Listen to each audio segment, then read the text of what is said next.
আবারও চলে এসেছি দা ওয়ান। তোমরা তো আগের লুকসটা অনেকে ভালো বলেছো, অনেকে পছন্দ করনি, মানে কি বলবো, মানে অনেক রকম মতামত দিয়েছো। তখন আমি তোমাদেরকে বলেছিলাম যে আমার হেয়ার কিন্তু পুরো কমপ্লিট হয়নি, মানে হেয়ারের কাজ পুরোটা কমপ্লিট হয়নি, যেহেতু আমি তাড়াহুড়ায় ছিলাম, শুধুমাত্র এই জাস্ট কালারটা করে চলে গেছিলাম। আজকে এসেছি বাকি লুকসটা কিভাবে চেঞ্জ হয়, ম্যাম বলবে কি কি করবে আজকে আমার হেয়ারে।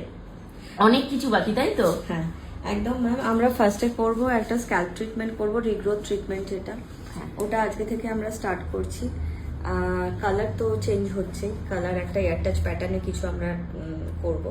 আর ম্যাম কিন্তু আমাকে বলেছে 100% আমার হেয়ার রিগ্রোথ হবেই একদম। হবেই। তো আমি তো দেখতেই পাবো এবং তোমাদেরকেও এই যে আমি একদম লাইভ প্রমাণ দেব।